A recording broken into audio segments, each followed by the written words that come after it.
Boa noite, estamos começando mais um programa Contestando pela TV Brasil Central e também pela TV da Assembleia Legislativa do Estado de Goiás. Esse programa que todas as noites de domingo aqui traz a parceria entre essas duas emissoras, entrevistando sempre pessoas muito importantes, relevantes da nossa sociedade para falar sobre vários assuntos com você.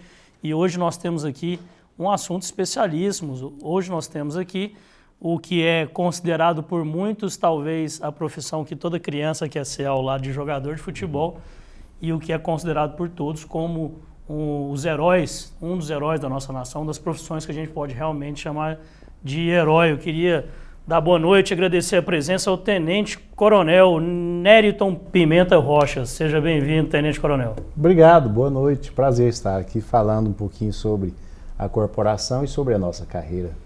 Bom, a gente que agradece a presença. Comigo, como sempre, meus companheiros aqui de programa, Dr. Caio César Mota, boa noite, seja bem-vindo ao Contestando. Boa noite, Daniel, boa noite, Tenente Coronel Nériton, boa noite, Dr. Geraldo Fonseca, e boa noite a quem nos acompanha e nos recebe em casa neste domingo. Boa noite, Dr. Geraldo Fonseca. Boa noite, Daniel, boa noite, Caio, boa noite, Tenente Coronel, uma honra tê-lo aqui conosco. A honra é nossa. Vamos começar então para falar um pouquinho sobre o Tenente Coronel, com o Tenente Coronel, sobre essa profissão tão interessante, a profissão de bombeiro. A gente vai falar um pouco sobre tanto a experiência dele na corporação e também sobre como que você pode fazer parte e saber um pouquinho das histórias. Eu estou vendo aqui que o senhor ingressou no Corpo de Bombeiros Militar do Estado de Goiás em 5 de fevereiro de 2002, então já tem algum tempinho, deve ter muita história boa para contar. Já são 22 anos servindo na corporação, então já passamos pelos postos de tenente, capitão, major, hoje estou no posto de tenente-coronel. Então, já trabalhamos na parte operacional, hoje a gente faz parte da gestão estratégica da corporação, mas já vivemos muita coisa, são 22 anos de dedicação, de luta e procurando honrar o nome da corporação. Pois é, e eu tenho aqui algumas das funções ao longo desses 22 anos: comandante da Companhia de Pires do Rio, subcomandante do BSE. O que seria o BSE? É o Batalhão de Salvamento e Emergência. É aquele quartel que fica ali no Lago das Rosas. A especialidade dele é fazer o atendimento de emergências médicas. É verdade essa história que salva gato em cima de árvore ou não? De vez em quando aparece. Aparece ocorrências de toda a natureza. Que bom. Salvamento de animal, salvamento de pessoas, de queridos. Então, aparece ocorrências de toda a natureza. E comandante de batalhão de salvamento e emergência, depois tá tudo, né? Já vai qualquer coisa. Comandante do 16º Batalhão Bombeiro Militar, ajudante de ordem do comandante-geral do CBMGO, chefe do Departamento de Engenharia do CBMGO, secretário de Assistência Bombeiro Militar da Alego. Eu quero começar de trás para frente. Eu quero começar falando sobre essa função que o senhor desempenha hoje, tão importante, que é aqui na Assembleia Legislativa, como secretário de Assistência do Bombeiro Militar da Alego. Algumas pessoas já me perguntaram, né, principalmente dentro aqui da casa, sobre a importância. A gente está num prédio com muitas pessoas, que vêm do estado inteiro, do país inteiro. Então, eu imagino que a logística para se trabalhar aqui dentro, principalmente em grandes eventos. Semana passada nós tivemos um evento aqui dos Conselhos Tutelares do Estado de Goiás, que o Carlos Vieira, que é o auditório que cabe 700 pessoas, acho que tinha pelo menos umas 1.000 pessoas lá dentro. Tinham muitas pessoas. Então eu queria saber como que é esse trabalho de logística, principalmente do dia a dia da Assembleia, claro, com a prevenção ao incêndio, o trabalho dos bombeiros, mas com os eventos também. Sim, havia na Alego a presença da Polícia Militar. Quando foi feita a mudança para esse prédio novo, que é um prédio com área construída bem maior, lá nós tínhamos 9.000 metros quadrados de edificação, aqui são 45 mil metros. Então nós temos 5 vezes a área construída do antigo prédio. Então se fez necessária a presença do Corpo de Bombeiros para fazer tanto a prevenção na parte de emergência médica, um mal clínico, já tivemos infarto, temos aqui também problema com elevadores. Então a gente esteve presente a partir daí, com a inauguração da nova sede, e estamos fazendo essa prevenção na parte de salvamento, incêndio, e também fazendo a interlocução com os deputados estaduais, trazendo as demandas da corporação e também levando as demandas da Assembleia Legislativa, que são inerentes à corporação, para buscar atender e fazer essa parceria de trabalho do Legislativo e da corporação.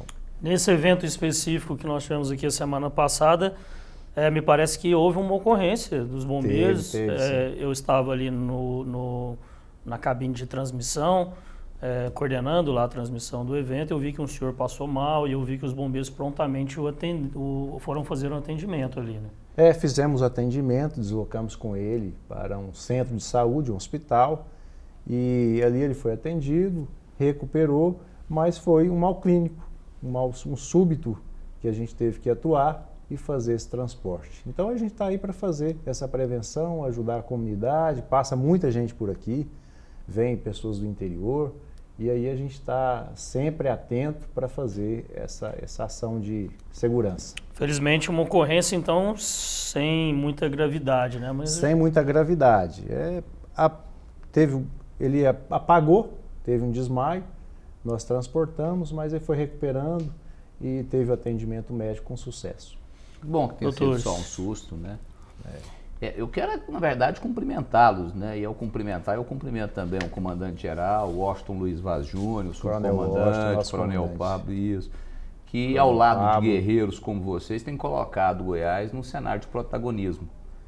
Inclusive, nós vimos recentemente, né, Daniel, o comandante-geral do Corpo de Bombeiros do Estado de Goiás, sendo conduzido à presidência de um conselho, salvo me engano, formado pelos corpos de bombeiros militares dos demais estados.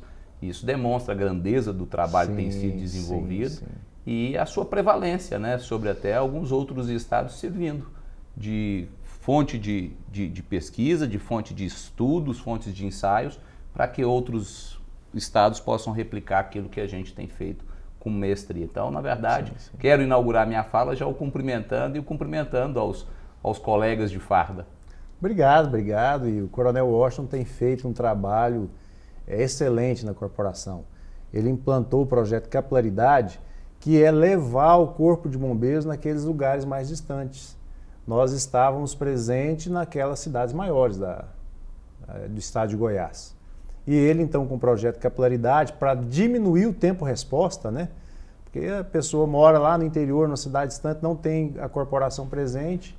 E Goiânia, a gente tinha quartéis centralizados com efetivo grande. Então, ele está fragmentando, levando a corporação para a periferia, para as cidades menores, para a gente diminuir o tempo de resposta de atendimento e fazer com que a presença do Corpo de Bombeiros seja efetiva em todo o estado de Goiás.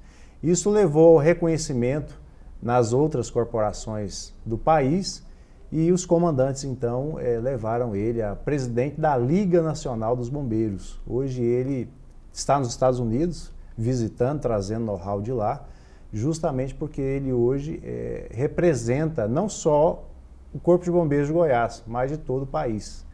E aí é justamente por esse trabalho efetivo que ele tem realizado aqui no estado. Quem nos acompanha, então, agora passa a saber que o Corpo de Bombeiros, que ainda não percebeu, né, está mais próximo. E eu tenho visto outras ações, Daniel, do Corpo de Bombeiros, inclusive conseguiu, através de intervenções do próprio governador do estado, junto ao Poder Judiciário, a autorização para que aeronaves apreendidas, que possam transportar acidentados, né, pacientes, com maior velocidade, maior recursos de saúde, maior segurança e no menor tempo possível. Então, isso também é algum dos avanços que a gente tem visto dentro da corporação.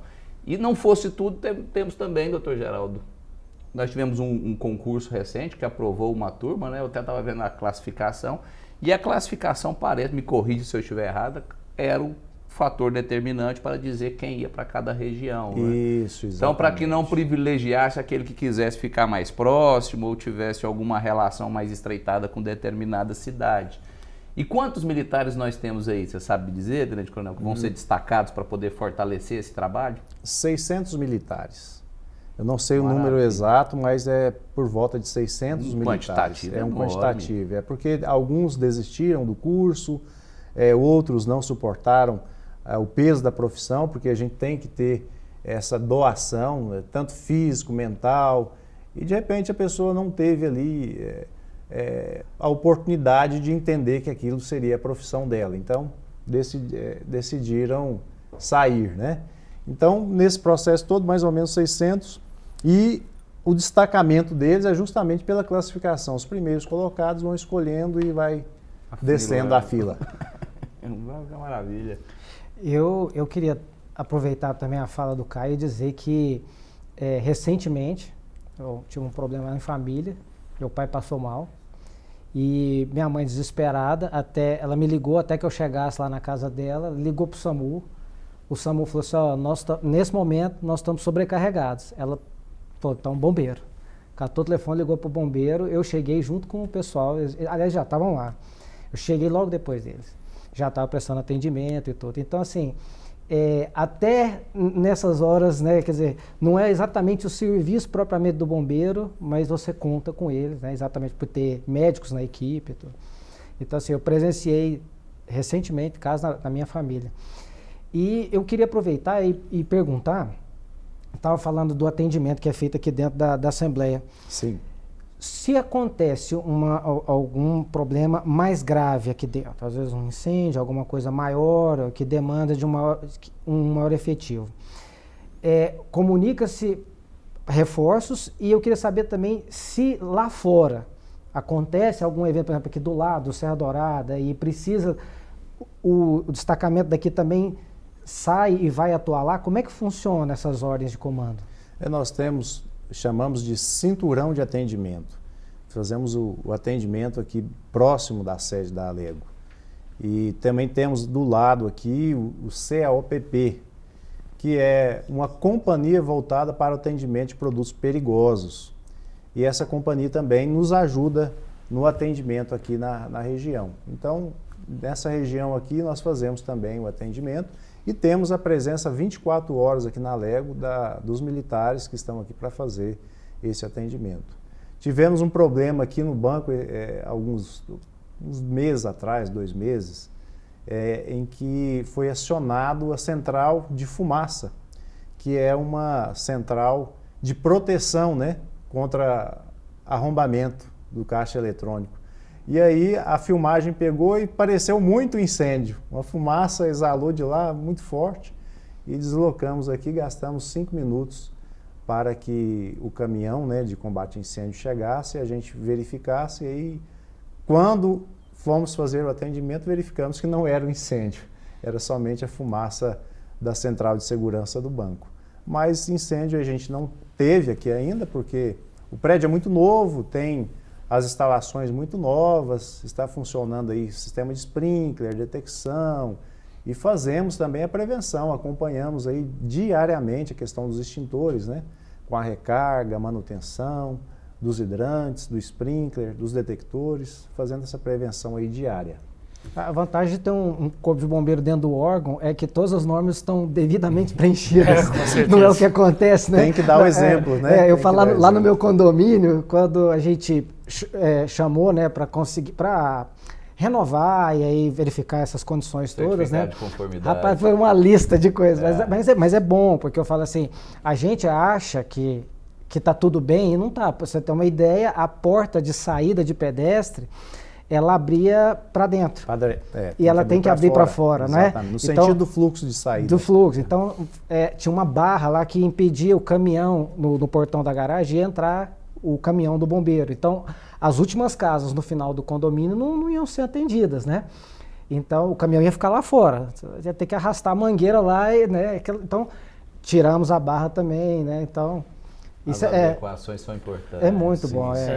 A gente vai até voltar um pouquinho nesse assunto para falar sobre essas novas adequações dos condomínios e tal, mas eu queria voltar lá atrás, e eu abri o programa aqui falando que juntamente com o jogador de futebol, talvez a profissão de bombeiro seja aquela que toda criança quer ser, que encanta a criança, né? Não só pela questão da profissão em si, de ter essa questão de são pessoas que estão ali ajudando a salvar vidas e tal, mas acredito que por tudo. Quem é uma criança que nunca teve um carrinho de bombeiro, né? Aquilo ali já te te deixa fascinado com esse mundo. Eu queria saber se o pequeno Neriton Pimenta também queria ser um bombeiro, ou isso aconteceu na vida do senhor assim de maneira ocasional? Não, aconteceu de maneira mais tardia. Eu já tinha feito engenharia civil na UFG e eu tinha feito um concurso para oficial da Polícia Militar. Tinha passado no concurso, mas eu não me identifiquei com a carreira. E quando eu conheci a corporação, teve um amigo que passou para o curso de oficial e me disse sobre a profissão e eu fiquei encantado com o que ele fazia. E aí resolvi então fazer o concurso.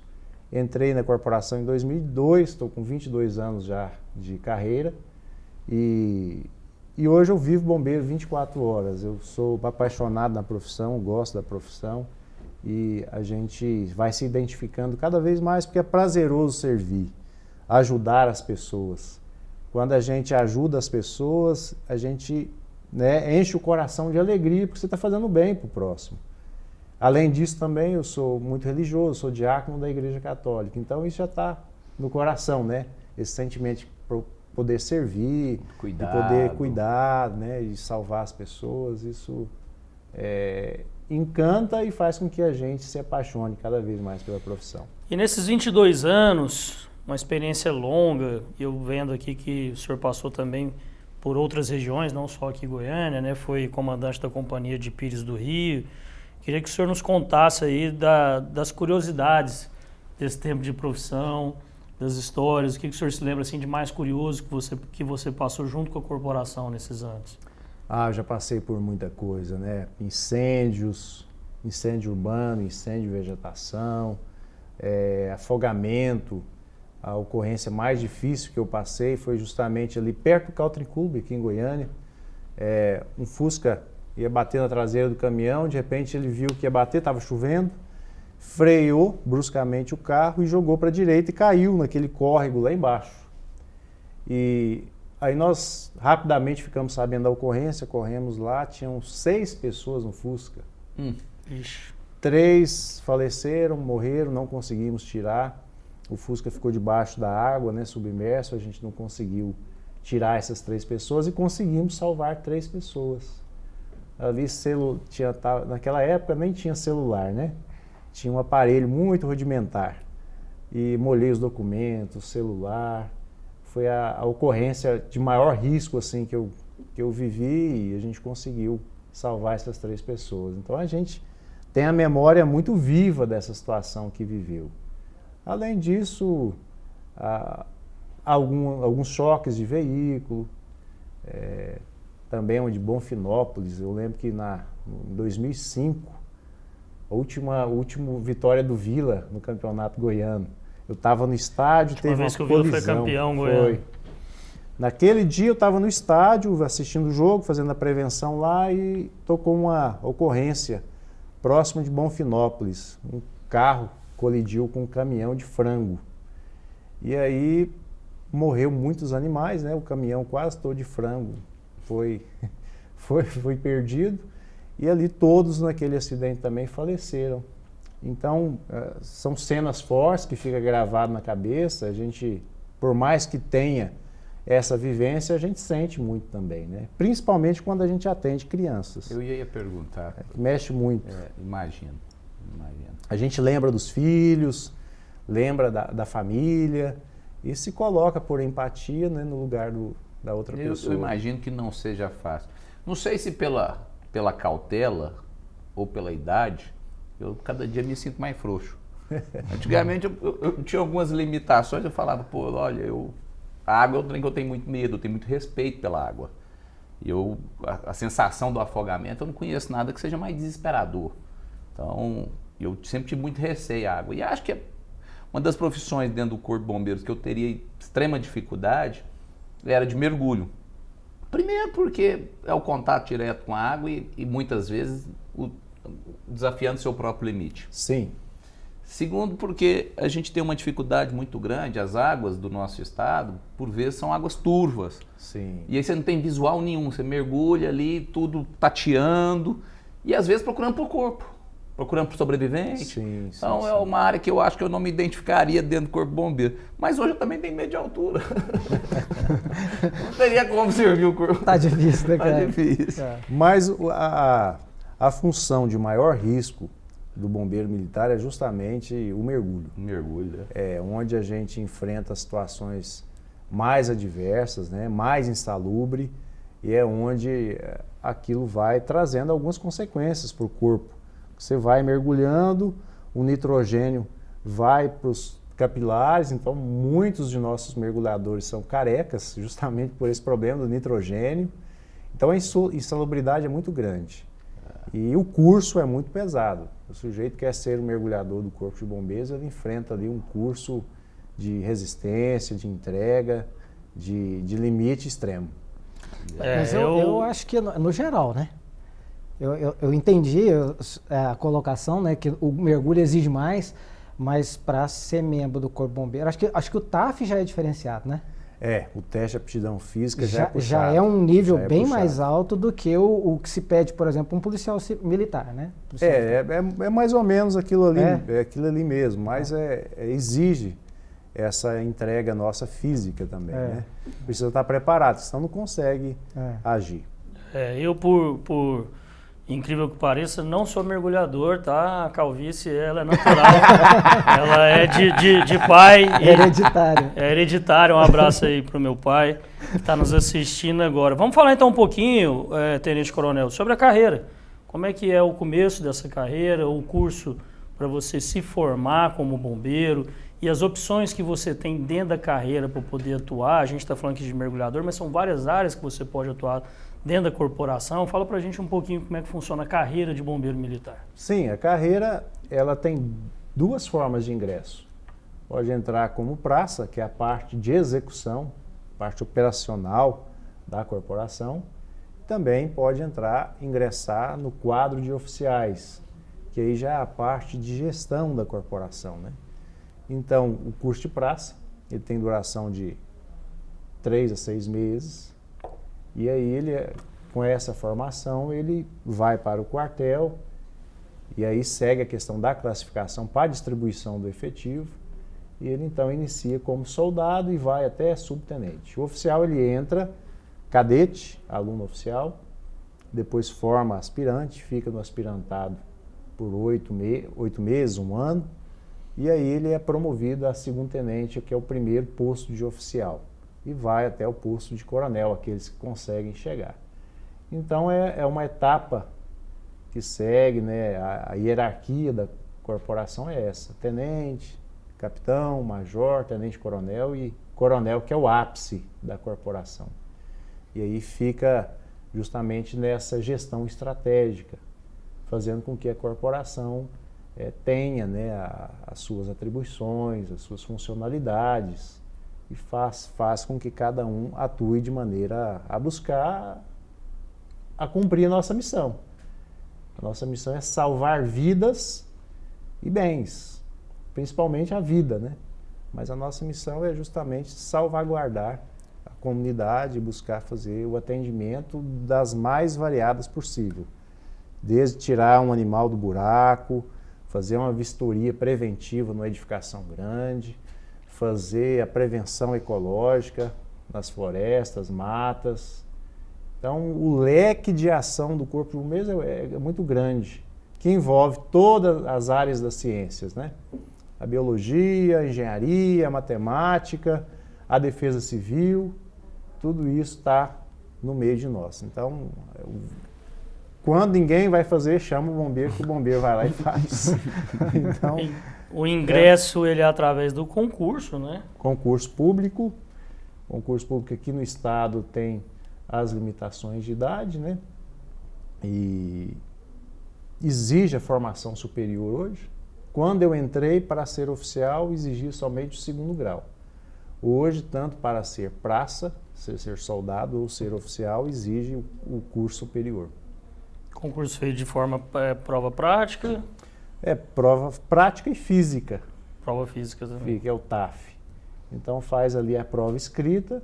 Aqueles que foram capacitados e passaram por essa seleção escrita vai para o TAF.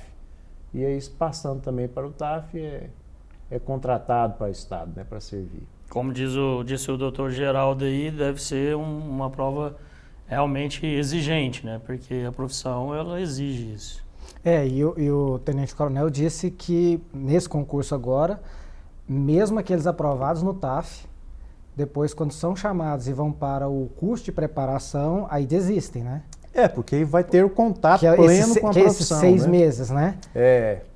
Vai conhecer o que vai fazer, vai saber entender realmente os seus deveres como bombeiro militar e de repente ele não consegue viver essa prática e desiste da profissão. Pois é, nesse período de 6 meses, existe uma cobrança maior dele pelo fato de ele estar nesse preparatório ou não? Ele vai pegando a prática mesmo do que está acontecendo? Na academia, ele vai ter, então, os instrutores que vai levar ele ao limite. Então. Vai mostrar para ele o que é ser bombeiro. Resumindo, tem uma depuração natural. Tem gente que joga toalha, não tem jeito. Mas você sabe que eu acho isso muito correto. Inclusive, o Tribunal de Justiça de Goiás, eu trabalho lá, quando vai julgar algum recurso de concurso e aquela discussão se a regra do edital é abusiva ou não, se é inconstitucional ou não, tal, o tribunal tem mantido o edital. Por quê? Porque é um cargo que... Tem que ser restritivo mesmo. E o Supremo Tribunal já disse isso.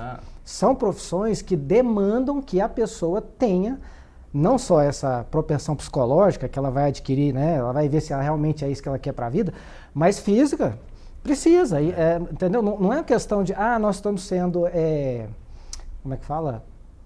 Preconceituosos, né? Porque seletivos, né? Porque fixa a idade, fixa o perfil da pessoa, né? Existe muito da pessoa. E são pessoas que têm que sair altura, não tem uma questão de altura também? Tem questão de altura, peso, parece que mulher IMC, até 1,60 m, né? Não pode ter menos que isso, ó. É o homem até 1,60 m. O homem. A mulher 1,55 m.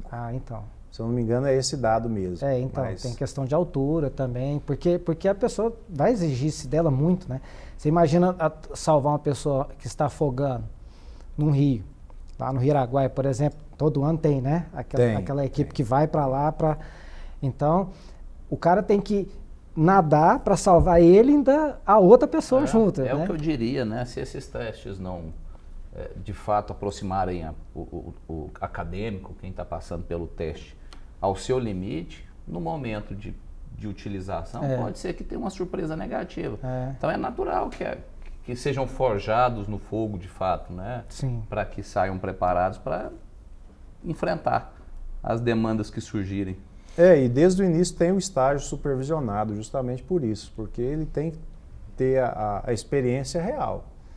Estar na ocorrência, de maneira supervisionada, mas ter esse contato real com o fogo, com a água, com a altura, justamente para enfrentar essas situações limites e buscar fazer com que a gente consiga ter êxito em todas as ações. Tenente Coronel, nós temos uma boa audiência, né, também fora da nossa capital, e eu sei que tem um trabalho muito importante, muito cuidadoso, esmerado para poder atender crianças, que são os bombeiros mirins, né? Bombeiros mirim. É isso. Fala um pouco pra gente desse trabalho, como os pais que tiverem por interesse conhecer, quiserem aproximar seus filhos dessa atividade. O projeto programa Bombeiro Mirim, ele é voltado para as pessoas mais carentes.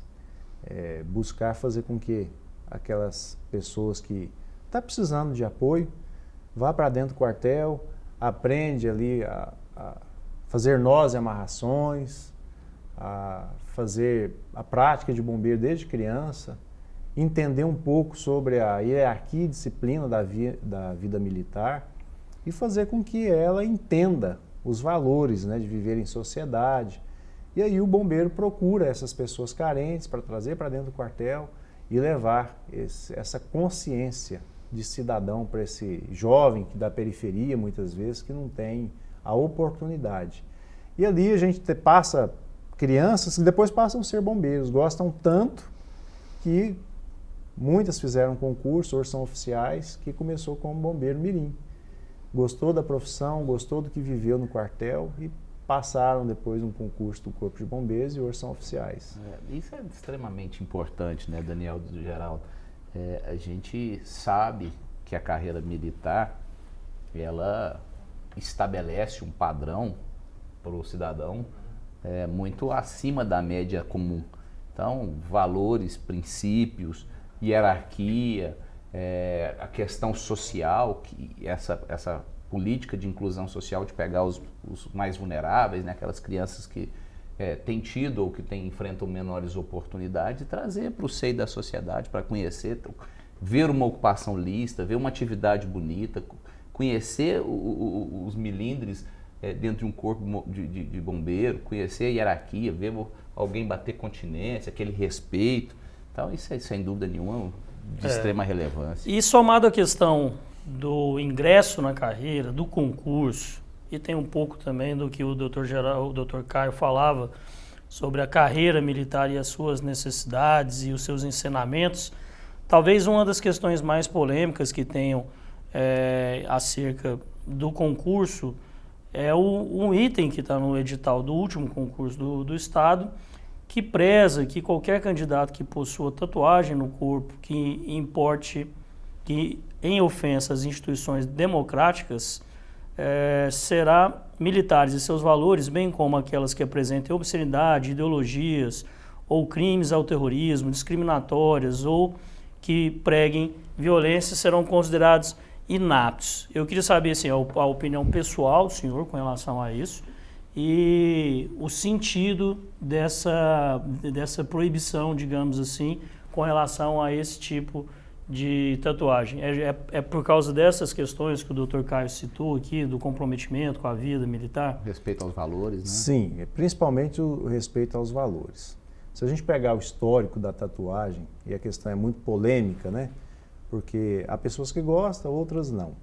Mas se a gente voltar no tempo, a gente vai perceber que lá no início, tatuagem demonstrava a pertença a um determinado grupo, e geralmente ligado a crime. Então tinha muita tatuagem nas penitenciárias.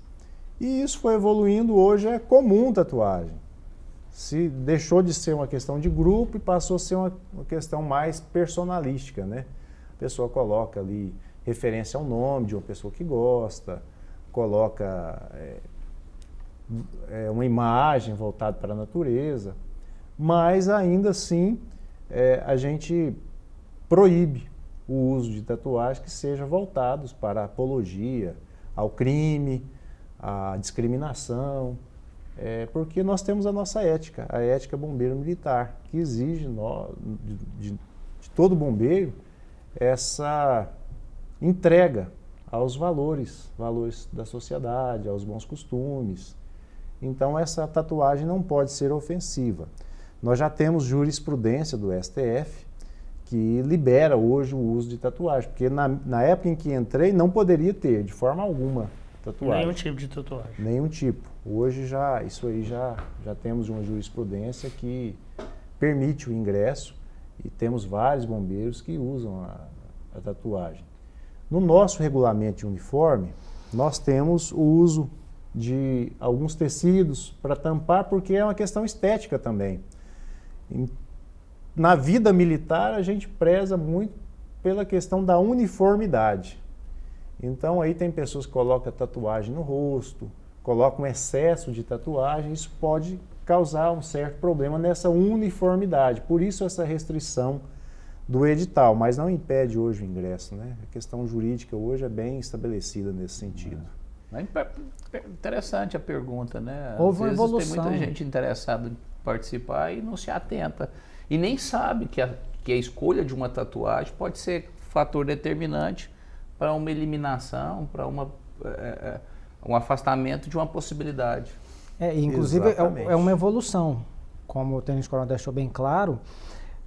Eu lembro de julgar processo no tribunal de edital que dizia que a tatuagem poderia existir, seja ela qual fosse. Claro que não pode uma suástica, né? Não pode essas que geram alguma outra informação, mas poderia qualquer tipo de tatuagem desde que a farda cobrisse. E aí, inclusive, discutia-se naquele momento que ele estava que tem uma farda que ela é bermuda e camiseta. Então, se tivesse tampado, podia. Então, teve uma época que era assim. Mas, graças a Deus, evoluiu, não exige isso mais. Quer dizer, ela pode hoje ultrapassar a bermuda, ultrapassar a camiseta e tal, mas desde que respeitado, né, a corporação. E outra. Se proibir toda tatuagem também vai faltar militar. A pessoa também. Não, e hoje, e assim, a medicina também evoluiu. Então, hoje, uma pessoa que eventualmente, né, se o Corpo Bombeiro do Céu, essa tatuagem sua, né, gera um duplo sentido, ela pode apagar aquela tatuagem também. Mas isso não vai tornar ela inapta. Porque o problema é esse, a pessoa às vezes é um excelente profissional, tira 10 na prova, 10 no TAF, não entra por conta da tatuagem, né? Isso foi alterado, né? Eu acho que essa evolução foi importante, mas existe essa preocupação justamente porque a gente tem que tomar cuidado com a apologia ao crime, à discriminação, a várias coisas que pode ir de encontro à questão da ética bombeiro militar, que é justamente viver os costumes sociais de maneira devida, e isso aí tem alterado e hoje muitos bombeiros têm e usam tatuagem. Antes do ingresso e depois que entra também gosta, faz uma tatuagem. Mas também é uma questão polêmica, policial, por exemplo. No Rio de Janeiro, tem lá essa orientação de não fazer uma tatuagem que demonstra que a pessoa é um militar. Porque no momento de folga, de lazer, o bandido pode ver que ele é um policial e aí sofrer uma represália. Né? Então é um tema polêmico que hoje já está bem mais evoluído, mas há ainda alguns critérios que devem ser observados. Juntamente com esses critérios tem o do comportamento incompatível com a carreira. Eu queria que o senhor explicasse para nós quais seriam esses comportamentos que são incompatíveis com a carreira. Eu imagino alguns, mas eu queria que o senhor explicasse para a gente. Nós temos um estatuto que ele é muito rígido. A vida militar, lá no início da carreira, a gente já encontra com essa exigência. Ao usar farda, a gente sempre tem a preocupação de, por exemplo, não consumir bebida alcoólica. Você está representando a instituição. Por mais que você esteja ali numa vida social, mas a farda vai exigir da gente um comportamento de missão, de dever, de entrega. Então, de repente eu estou no ônibus, estou sentado lá no banco fardado, entra uma senhorinha, o bombeiro está sentado, não levantou para ela sentar. Então é a corporação representada por esse militar que vai trazer uma imagem negativa de solidariedade, de valores, de costumes. Então é a ética. E essa ética tem que estar incorporada na vivência do bombeiro militar, senão a gente vai manchar o nome da corporação. Então essa farda aqui está representando uma instituição que tem uma credibilidade altíssima. Altíssima. E o bombeiro é homem, é mulher, é ser humano, então erra. Mas a gente tem que tomar o cuidado para que a gente tenha essa representatividade e fazer com que a corporação ela continue com essa credibilidade alta, justamente porque somos uma corporação em busca do bem comum, que é preocupada em servir a sociedade e dedicar a nossa vida, se preciso for, para salvar outra. Então, temos os nossos erros, de vez em quando um bombeiro ali aparece na imprensa, mas a gente, na maioria dos militares, são formados por pessoas íntegras que buscam servir da melhor forma possível. Mas pode acontecer da conduta dele ser tão ruim assim, dele ser excluído? Geralmente leva a uma transgressão, não leva a uma exclusão. Né? Quando comete um crime, aí tudo bem. Aí abre o procedimento, abre o processo, aí leva a exclusão. Mas quando é uma transgressão, no caso, aí leva uma reprimenda, deixa de receber um determinado elogio, a ficha fica marcada com isso, mas não tem nada que leve a essa gravidade toda, né? Uhum.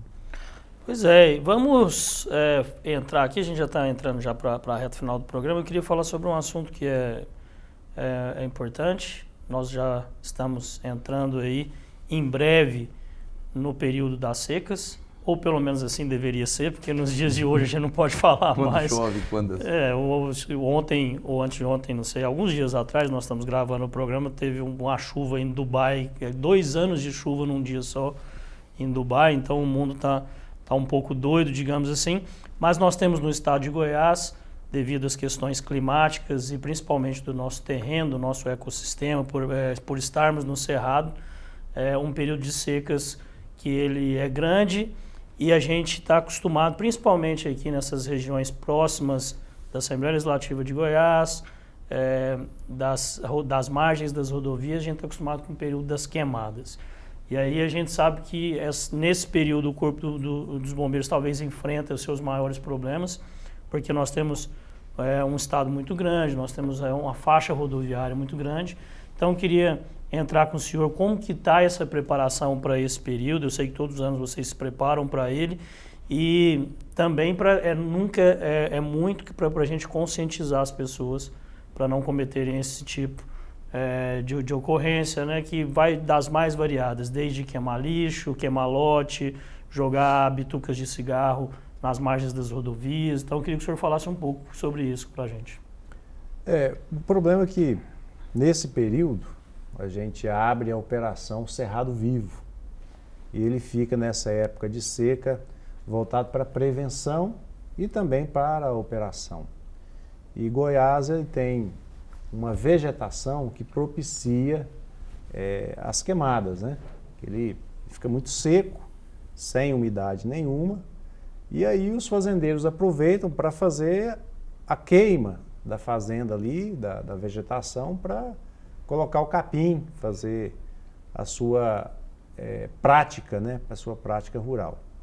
Então, essa queimada, que não é controlada muitas vezes, sem aceros, sem a prevenção, passa para outra fazenda, atinge a mata. E aí, o grande número de queimadas no estado de Goiás faz com que essa operação ela vivencie aí do período agora de maio até novembro, quando começam as chuvas, uma intensidade muito grande de bombeiros fazendo essa operação. Aqui em Goiânia, nós temos aqui uma reserva bem próxima, né, daqui, entre Goiânia e Anápolis, que sempre tem problemas. E quando vai aumentando essa massa seca, aí é que vem o problema. Um ano não tem fogo, 2 anos, no terceiro ano a massa seca ela aumenta muito. E aí com o incêndio exige com que a presença efetiva do bombeiro seja grande. E aí a gente desloca militares para várias regiões do estado, leva de Goiânia para Rio Verde, para o norte, e onde a demanda é mais alta. Temos várias serras, né? Então a gente tem problemas em Caldas Novas, na cidade de Goiás, onde tem serra é pior ainda e leva o bombeiro à exaustão do combate, porque aí é carregar com a mochila costal cheia de água, pesada, para fazer esse combate e sem água, com muito calor, exige do bombeiro um preparo físico. Exige ali com que o bombeiro vá ali E fogo é um elemento que surpreende, né? Surpreende. Às vezes a gente vê muitos casos de pessoas que foram tentar conter o fogo e se viram cercadas, né? Nós tivemos muita gente. Tivemos em Chapadão do Céu, por exemplo, alguns brigadistas, não eram bombeiros militares, mas brigadistas contratados pela prefeitura, que o fogo cercou e faleceram 3 brigadistas. Não tem esse conhecimento, né? O vento vira, fica cercado e ali o fogo consumiu a vida desses 3 brigadistas.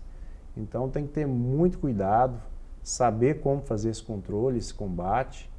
E aí o bombeiro faz essa prevenção com os fazendeiros também, fazendo abafadores, ensinando a fazer o acero, fazendo mutirão entre fazendeiros, para fazer essa prevenção. Os plantadores de cana já fazem isso habitualmente, né?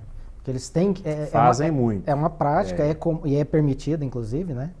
Mas aí já faz o acero, já organiza tudo para faz a queimada controlada com os brigadistas, isso. Com o acero e você passa na rodovia à noite, você vê aquele clarão, né? Eles colocando fogo, né, no canavial, né?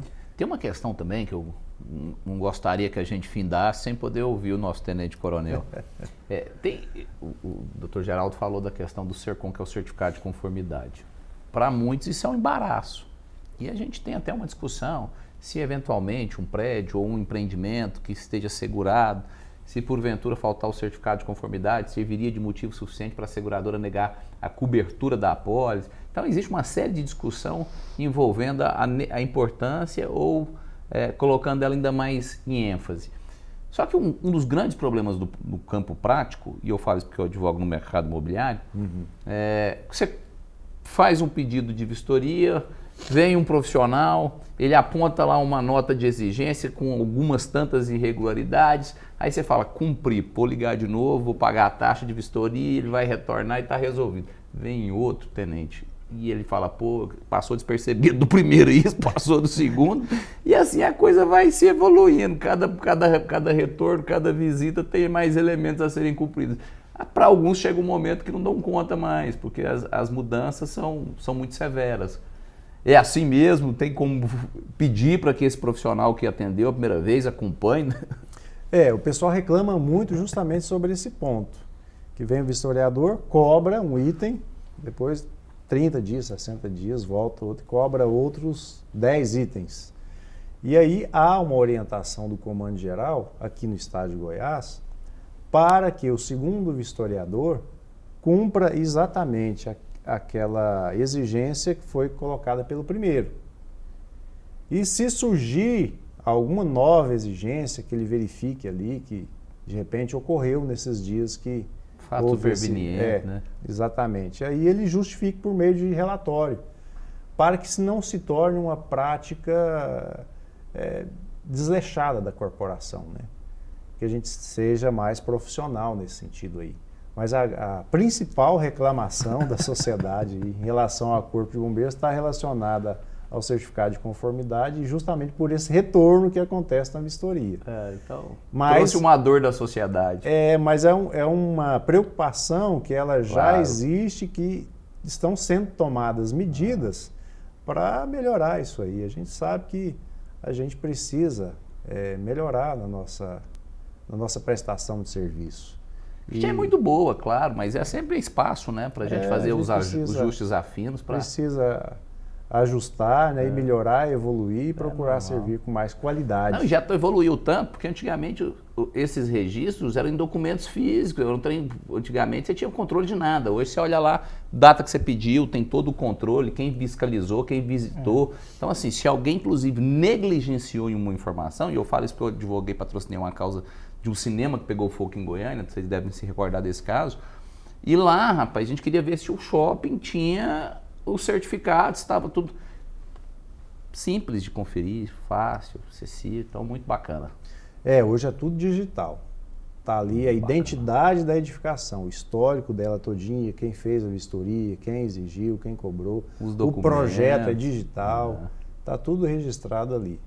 E é através desse crescimento que a gente foi tendo também, né, que foi dando mais qualidade de serviço. Porque se fizer alguma coisa errada, está ali identificado. E essas exigências são importantes para a segurança das pessoas, né? Sim. Eu, recentemente também, me lembro de uma história só a nível de curiosidade, de uma senhora que mora no meu edifício que reclamou, né? Clamou, digamos assim, falou, hoje em dia é complicado, hoje em dia a gente tem que descer e colocar o saco de lixo lá na área de lixo do prédio. Antigamente podia ter aquela lixeirinha ali de trás da saída de emergência e tal. Eu falei isso com ela, né? Falei, ainda bem que não pode, né? Porque atrás da saída de emergência não seria o lugar melhor para você depositar o seu lixo, né? Eu acho que a gente tem que crescer muito na questão preventiva. Se a gente pegar países mais envolvidos, o Japão, se tem algum problema na escola, o pessoal sabe como sair, sabe onde está a saída de emergência mais adequada e sai de maneira organizada. Aqui a gente não tem esse treinamento quando criança, lá na escola. O bombeiro mirim ele já consegue passar algumas dicas de segurança maior, mas falta essa natureza preventiva nossa. É interessante. Esse conhecimento para poder melhorar esse sentimento de prevenção, saber o que fazer, como fazer, tem lá a caixa de hidrante do nosso prédio. Que dia que alguém vai ali, abre, testa, vê se está funcionando, se o alarme ligou ou não. Eu não faço a mínima ideia de como é que usa. Nós então, não temos essa cultura. Então, quando acontece o problema que a gente vai agir, aí vai dar aí descobre que não tem água no hidrante, que a mangueira está faltando, que não tem a mangueira está furada, não acopla. Não acopla, não funciona, tem enferrujado. E a chave não dá conta de abrir. E aí a coisa já aconteceu. Falando nisso, os hidrantes que tem espalhado em Goiânia são poucos, mas funcionam? Funcionam, mas precisava ter mais. A gente tem aí um programa também de instalação de hidrantes para poder aumentar. Agora, a gente trabalha muito com equipamento também para suprir, que são os caminhões tanques, a gente chama de alto tanque, que ajuda no combate a incêndio. Com aquelas escadas enormes. Exatamente, com um volume maior de água. O senhor tocou num assunto interessante e eu ia até entrar não nesse ponto, mas eu vou abordar nesse ponto, né? Porque o senhor falou sobre a questão da cultura e da educação, e eu acho que ela realmente é importante. Acho que todos nós constantemente vemos em filmes que em países como os Estados Unidos você tem um treinamento nas próprias escolas, né? Tem ali simulação todo de incêndio. Mês, né? Tem aquele dia tem as saídas de incêndio para as pessoas ficarem sabendo. E eu queria entrar, e o senhor falou sobre isso no começo da entrevista, sobre a facilidade ou a conveniência de estar dentro de uma casa de leis, porque o Corpo de Bombeiros pode atuar junto aos deputados não só nas necessidades do Corpo dos Bombeiros, mas também naquilo que a gente poderia melhorar como legislação. E aí eu tenho uma série de exemplos aqui. Nós temos a construção de um grupamento no Jardim Ingá, no entorno, que é uma emenda do deputado Wilde Cambão, que eu acho que já está em andamento. Sim, já está em andamento. A obra está quase concluída. Está quase concluída, que é muito importante, porque você está levando um grupamento do Corpo de Bombeiros para uma região que não tinha... Muito adensada, né? Mais de 200 mil moradores naquela região e não tinha a presença da corporação. Não tinha presença. E recentemente também nós tivemos outra iniciativa através da deputada doutora Zeli, de um caminhão de bombeiros que também foi disponibilizado. Novo Gama. Então, eu queria que o senhor falasse para nós um pouco sobre essas iniciativas e se talvez nós possamos aí pensar em projetos de lei que possam trazer esse tipo de educação nas escolas, para as crianças, se isso é algo que os bombeiros já imaginam que poderia ser feito no futuro. A gente já tem trabalhado muito sobre isso, buscado, né, junto com a Secretaria de Educação, fazer normas para que a criança tenha acesso direto a esse tipo de formação preventiva e aí através de leis, através de resoluções. Então o bombeiro tem trabalhado muito nessa situação, tem dado muitas palestras, a gente pega parte do efetivo nosso para ficar voltado para palestra nas escolas, buscando levar isso para a sociedade. Porque não adianta nada o bombeiro ficar no quartel ali esperando a ocorrência e a gente não trabalhar essa prevenção de maneira direta, onde está o povo.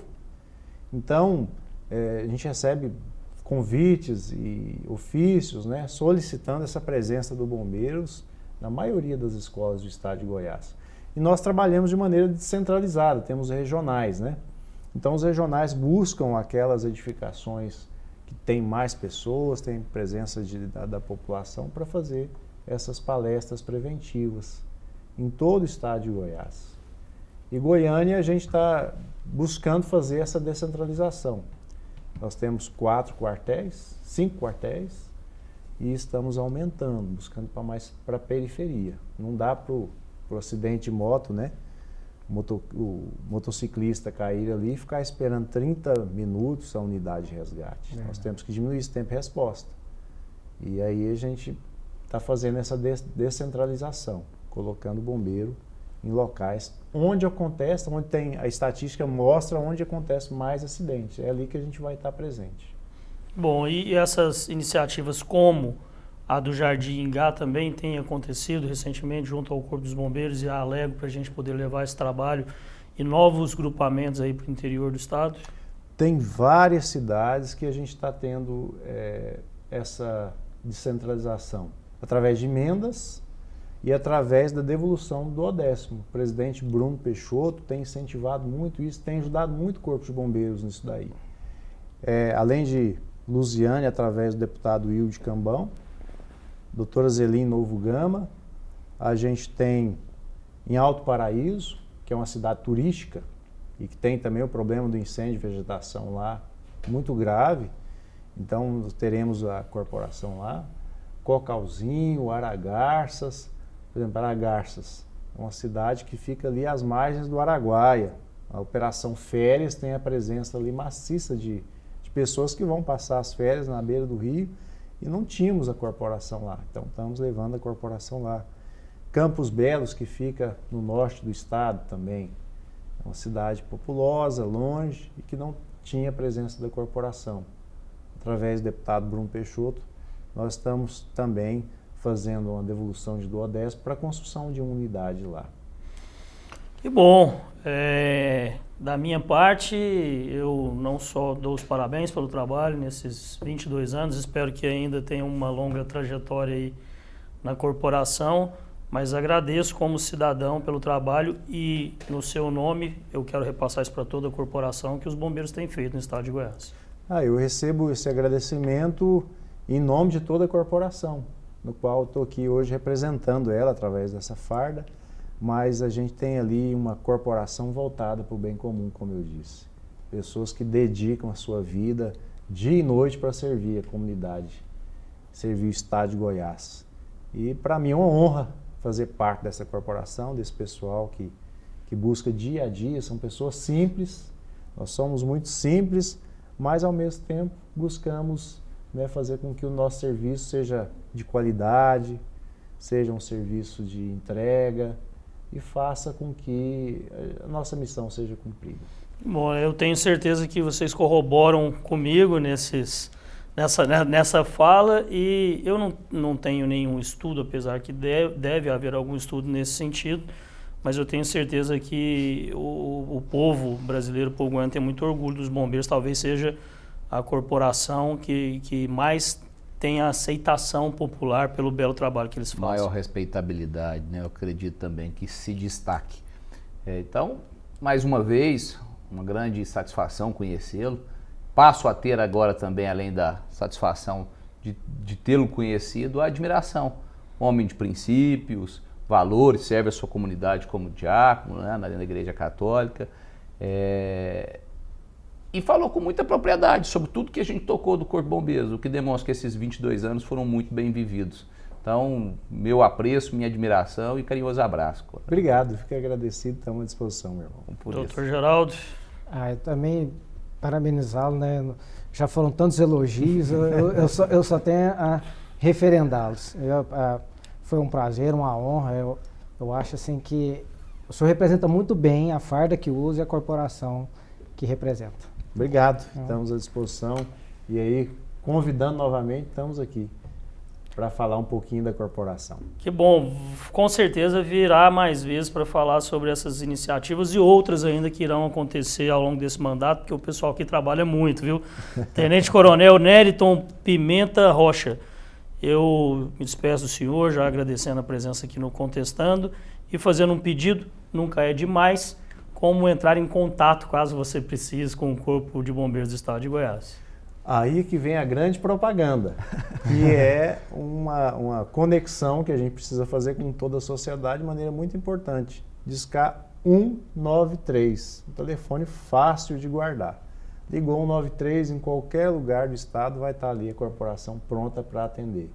E muitas vezes no momento de acidente a pessoa fica ali apavorada, sem saber o que fazer, e às vezes esquece. Então, memorizar. 193 é o nosso telefone.